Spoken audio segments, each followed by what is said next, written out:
अवधूत चिंतन श्री गुरुदेव दत्त श्री स्वामी समर्थ.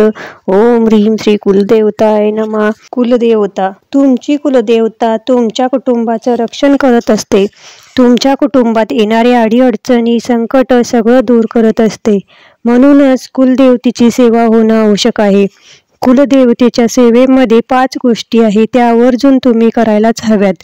बाकी काही करायला नाही जमलं तरी चालेल, पण या 5 गोष्टी मात्र प्रत्येकाने घरात कराव्याच, जेणेकरून कुटुंबात सुख शांती नांदते, कुटुंबातील सदस्यांची प्रगती होते आणि कुटुंबाचं कल्याण होतं.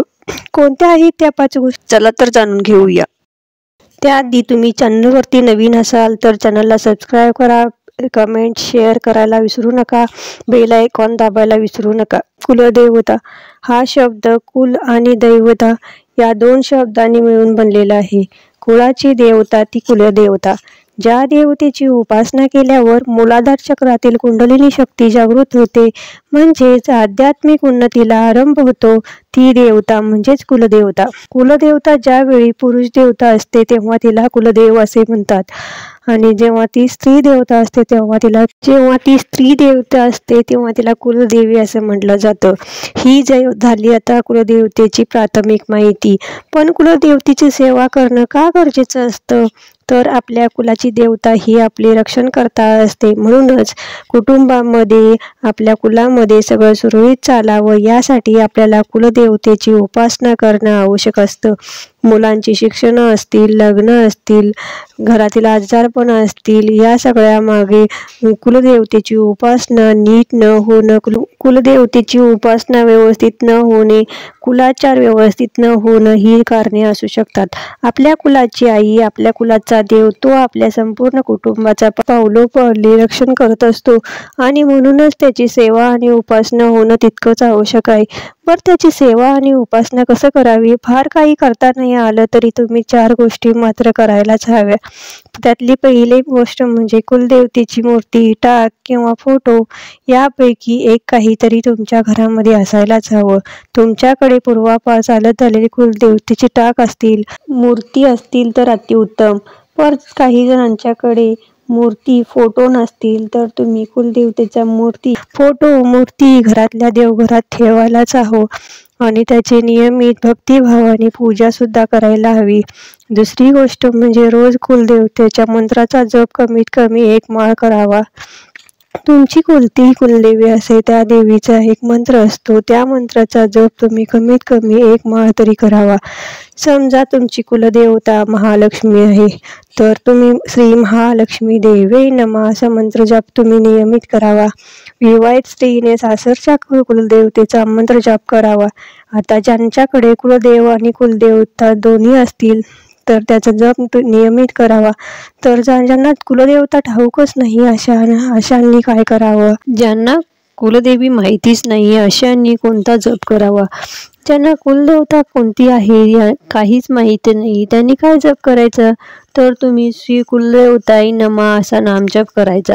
हा नामजप श्रद्धेने केल्यास कुलदेवतेचं नाव सांगणारं कोणीतरी नक्कीच भेटतं, किंवा कुलदेवी स्वतः स्वप्नात येऊन दर्शन देते, असा अनेक साधकांचा अनुभव आहे. श्री कुलदेवताय नमः हा जप देवतेच्या तारक तत्वाशी संबंधित असल्यामुळे कुलदेवता या शब्दातील दे हे शब्द उच्चारताना थोडंसं लांबवावं. यामुळे देवतेचं तारक तत्व हे जागृत होतं, त्यामुळे त्या तत्वाचा आपल्याला खूप लाभ होतो. आता तिसरी गोष्ट म्हणजे कुलदेवतेच्या वारी उपवास करावा. खास करून विवाहित महिलांनी या दिवशी उपवास करावा, तो संपूर्ण कुटुंबाला लाभदायक ठरतो. जर तुम्हाला कुलदेवतेचा वार माहीत नसतो त्यावेळी तुम्ही मंगळवारी कुलदेवतेचा उपवास करावा. शेवटची गोष्ट म्हणजे वर्षातील एकदा तरी कुलदेवतेचं दर्शन करायला जावं. घरातले सगळ्यांनी कुलदेवतेचं दर्शन करायला जावं, आणि विवाहित स्त्रीनी दर्शन घेतल्यानंतर ओटी अवश्य भरावी. देवीची ओटी अवश्य भरावी. आपल्या आध्यात्मिक उन्नतीसाठी ज्या देवतेची आवश्यक असते अशा कुलातच आपल्याला भगवान जन्माला घालत असतो, त्या देवतेला कुलाची देवता असे म्हणतात. आध्यात्मिक प्रगतीसाठी कुलदेवीची उपासना कशी करावी हे आपण आता जाणून घेऊया. कुलदेवताची उपासना करून आध्यात्मिक प्रगती कशी करावी याविषयी शास्त्रीय माहिती आपण जाणून घेतल्यास आपल्याला हिंदवी स्वराज्याची स्थापना करणारे शिवाजी महाराजांचं जिवंत उदाहरण आपल्यासमोर आहे. त्यांनी तुळजाभवानी मातेची उपासना करूनच हिंदवी स्वराज्याची स्थापना केली आहे. तुळजापूर येथील तुळजाभवानी माता ही त्यांची तुळजाभवानी माता ही त्यांची कुलदेवता होती. तिची भक्ती उपासना करून त्यांनी मनोभावे भक्ती उपासना करून तिच्या कृपेने त्यांनी हिंदवी स्वराज्याची स्थापना केली होती. मित्रांनो, आता आपण वळूया 5व्या गोष्टीकडे. मी मगाशी म्हटलं तसं वर्षातून एकदा तरी तुम्ही कुलदेवतेच्या दर्शनाला जावं. पण त्याच कुलदेवतेच्या दर्शनाला जाताना तुम्ही एक गोष्ट घेऊन जायची आहे. कोणती आहे ती गोष्ट ते जरा आपण जाणून घेऊया.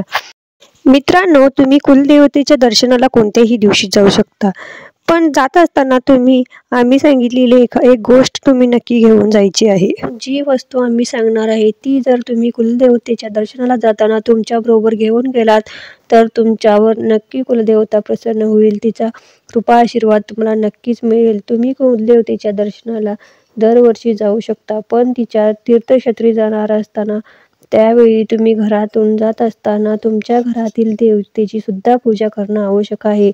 कुणाचे कुलदेव असतील, कुणाची कुलदेवी असेल, कुणाचे कुलदेव आणि कुलदेवी दोन्ही असतील तर तुम्ही धर्माच्या कुलाचारानुसार कुलदेवतेची पूजा अर्चा करूनच घरातून बाहेर पडायचं आहे आणि कुलदेवतेला प्रार्थना करायची आहे.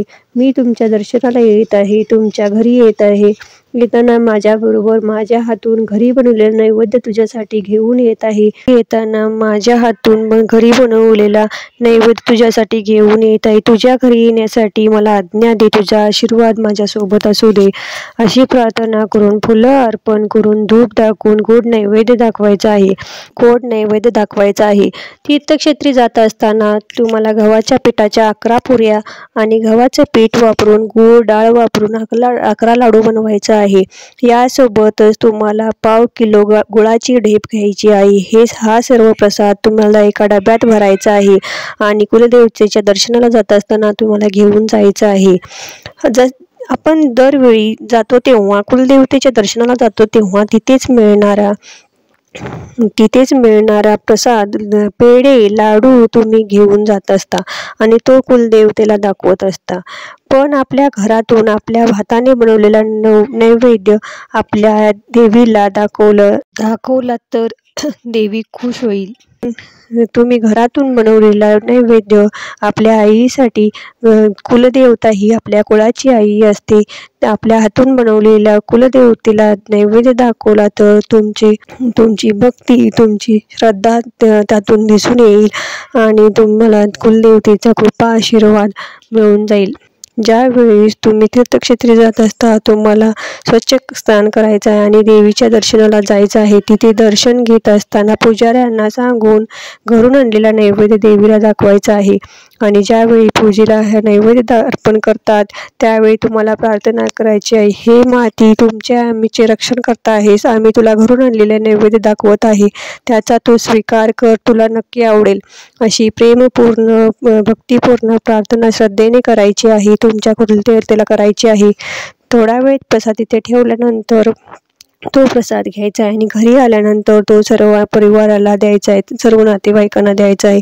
त्याचबरोबर थोडा प्रसाद तुम्ही गाईला द्यायचा आहे. मंडळी, स्वतः लक्षात घ्या की कुलदेवतेचा अंश सुद्धा आपल्यासोबत येत असतो, त्यामुळे कुलदेवतेची कृपा आशीर्वाद आपल्याला नक्कीच मिळतो.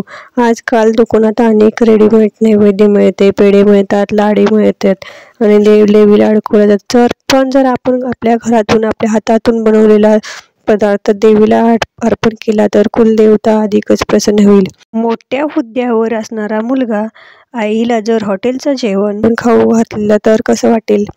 तर त्याच्याऐवजी त्याने स्वतःच्या हाताने बनवलेला वरण भात जरी बनवलेला घातला तर तो आईला किती आनंद होईल. तिच्या डोळ्यातून अश्रुधारा वाहू लागतील, कारण ही आई प्रेमाची भुकेलेली असते. तसंच कुलदेवी ही प्रेमाची भुकेलेली असते. ज्यावेळी आपण पूर्ण श्रद्धेने भक्तीने तुमच्या ऐपतीप्रमाणे जमेल तसं एखादा गोड पदार्थ तुम्ही घेऊन जा आणि तो घरी आल्यानंतर सगळ्यांना वाटा. नक्कीच तुमच्या वरती कुलदेवता प्रसन्न होईल. तुम्ही कुलदेवतेच्या दर्शनाला जाताना काय काय करता, कशी तुम्ही कुलदेवतेची भक्ती करता हे कमेंटमध्ये जरूर सांगा. व्हिडिओ आवडल्यास लाईक, शेअर, सबस्क्राईब करा.